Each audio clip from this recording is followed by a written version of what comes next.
Hello guys, EzraTime here, and today we are going to be reviewing Jujutsu Kaisen Season 2, and for this review I'm going to be discussing episode 1 to 5, because that's the episode has been released, and episode 6 I think is not going to be released until August 31st, so I guess we have to wait another week for that.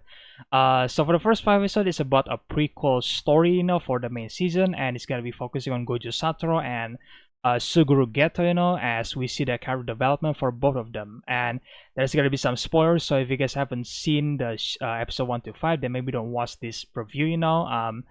So yeah, Jujutsu Kaisen is one of my favorite shonen anime, because it has a fun character, it has a cool action, and it has a horror element, and I like it, I like it that the first episode opens with this haunted mansion where we follow Utahime and Mei, where they both investigate this haunted mansion, which is remind me of the first Resident Evil game, because well, it's a mansion, and I like this scene a lot, where Utahime just like wandering around the mansion and then just screaming over and over again, cause she's scared, and I like that. I think it was pretty funny, and also I love this moment where the character has to investigate a haunted place, and that obviously has a curse. They need to deal with it, and they have to figure out what kind of curse they have to deal with, and what is their origin story, and how to exorcise them, and like sure, most people are here for the big action sequences, and that's fine. I love that, but it's just like I love these horror moments where they show this like found footage about a family that live in the mansion, and or about some other certain places, that obviously has a curse, and obviously they need to deal with it, and I hope that we see more of this moment in the future episodes, because I just love it, man. I love these horror elements for Jujutsu Kaisen, it's not just like an action anime for the entire time. So anyway, we are introduced to Gojo Satoru and Suguru Geto and Shoko Larry, where which is basically the trio in this prequel. And I do think it's fun to see Gojo's character being a bit different, because Gojo is a dick, to the weaker people in these first 5 episodes, and then we also see Geto that actually want to protect the weaker people, which is like an interesting development for both of them, because especially if where these two characters end up in the present, So Gojo and Geto was assigned to protect this girl named Riko Amana, where she was hunted by this assassin group, called the Star Religious Group, I think. And Amane also has a mate named Misato Kuroi, where she was with Amane since her childhood, So both Gojo and Geto decide to team up with Kuroi in order to protect Amane. So as the show progressed, there is this cool environment, you could say that, or like this cool place. And I was like, oh man, are we gonna spend some time in the school, because I honestly don't want that, because I feel like high school has been used so many times for like the setting for many animes, so I was like, okay, come on now. I know that the characters also go to a school called Jujutsu High, but it was a school for sorcerer, like they are actually fighting it and stuff like that, and they didn't have many students, I think, because I think there is like 6 of them in the school, but it might be more on that. I'm talking about a normal school, so I'm just like, okay, and I'm glad that this has some school setting, but it's just for 1 episode, and even then it's not the main focus, and it has some funny moments, where Gojo entered this church where they were looking for Amane, and then he saw many high school girls, because the school has all girls, and all the girls are just like simping for Gojo, and it was funny to me because like, well, I mean, who wouldn't simp for Gojo Satoru? I mean, come on, like that man is handsome. Like you can change my mind either way, like look at him. So Gojo grabbed Amane and they fought several assassins, which is has a pretty cool fight scene, for Gojo, and I like to see that Geto fight in a way with his cursed creature. And of course we see Gojo fight, so like I'm a big fan of Gojo, so it's exciting to see him fight, because he is cool. After evading the assassins, they decide to hang out in the island,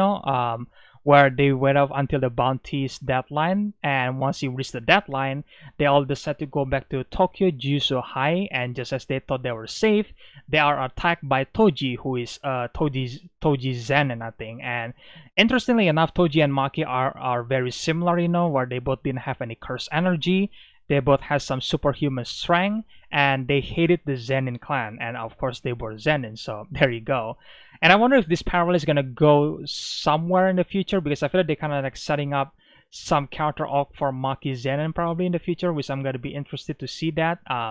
Which yeah, I hope it happens. Yeah. Anyway, it was revealed that Toji is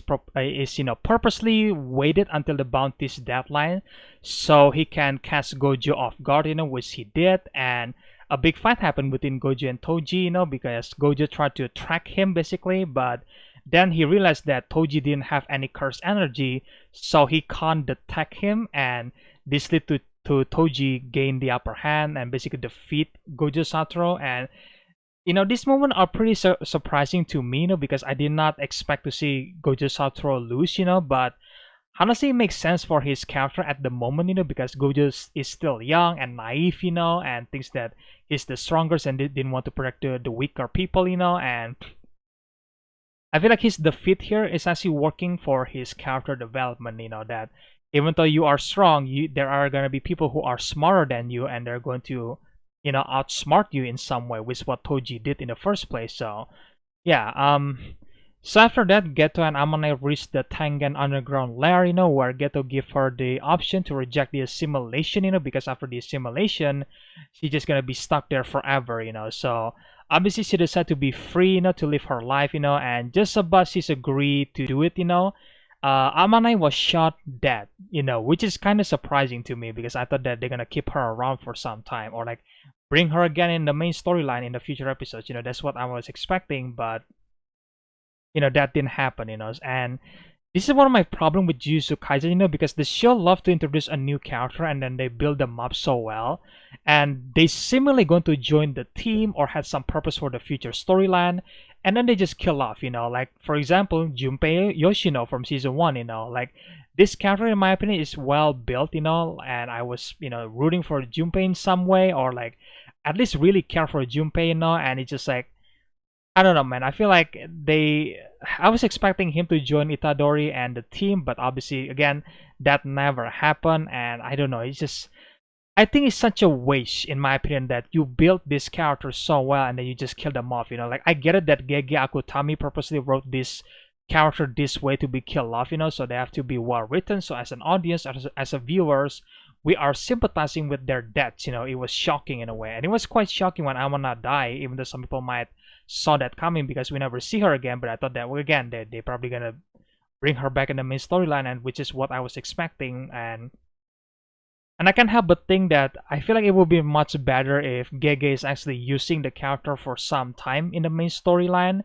and then maybe kill them off, as they are, maybe far ahead in the future for the story, But hey, that's just me. Toji fight, and once again Toji gained the upper hand, and Toji decided to celebrate his victory because he won, and then he kills Amane, so the mission is complete.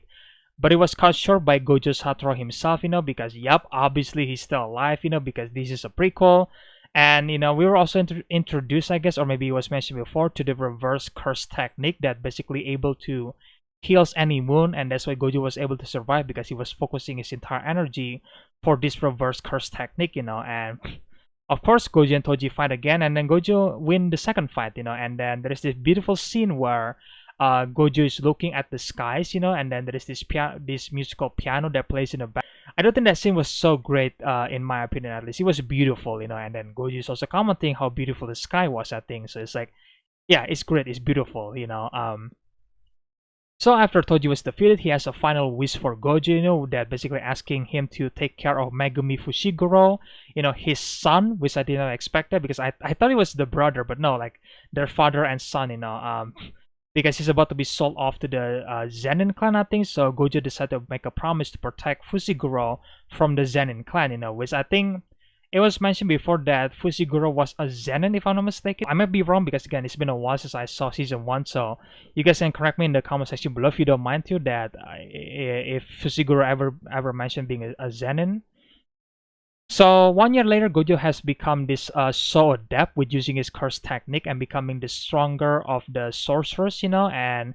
he has been taking more solo mission, and then which they've get to feel more isolated with his own conflicted feelings, and then he met with the special great sorcerer named Yuki Tsukumo, which which I think she might appear in the first season, if I'm not mistaken. Again, it's been a while. And I think her character has some relation to Todo, because I feel like they both asking the same question to the character, what is your type of woman and something like that, right? So I feel like she does appear in the first season, if I'm not mistaken. And this is where Geto get his motivation to kill all the non-sorcerer people, the humans obviously, and force them to adapt and then get rid of the walls of the cursed spirits, because like he's been doing the same mission over and over and over again, where he basically find a curse and then he has to like digest it or like put it in the stomach, and then that obviously took a toll on him, and on his next mission, he kills an entire village and rescued two young sorcerers, which is like pretty unexpected, and really messed up. So Gojo found out about this and then he confronts Geto, and can I just say that I love seeing Gojo Satoru being this emotional and angry, because in season 1 and Jujutsu Kaisen 0, sure, he was this just funny guy who is always confident, who is always cheerful at certain moments, and I actually like it that they actually show Gojo being, angry and shocked, at this revelation. And I think it's great, because they show the younger version of Gojo and he was hurt by Geto's, decision in the end. And it was like, yeah, I think it's a great decision, So Gojo and Geto part ways, obviously, and then this leads to our current storyline, But there is also this weird scene with Shoko, where because when she met with Geto for some time, she knows that Geto killed an entire village, and then he was sentenced to death. But for some reason, she wasn't upset. Instead, she just smiled, like your best friend just murdered an entire village, and then you're just fine with it. And then while Gojo, who is the most likely to have this kind of reaction, is actually the most emotional one, which is like, wow, okay. Like again, I know that Gojo and Geto was like best friends, so it makes sense, but so does Shoko, right? Because I feel like she knows, or at least she knows them. They are like a trio, right? In some way, even though I think Shoko is just there as a healer,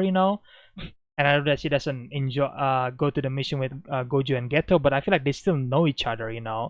But it's just like, okay, like why is she fine with this? Like it's kind of weird for me. And again, I know that this doesn't mean anything for the story, and I'm just like nitpicking at this point.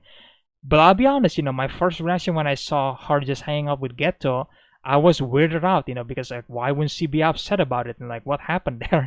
Anyway, Gojo wake up in the present day, and then this is where we see Yuji Itadori, Nobara Kugisagi, and Megumi Fushiguro, where, I actually missed this trio because it's been a while since we see them, and obviously we're gonna see them again in episode 6 onwards, so it's gonna be exciting.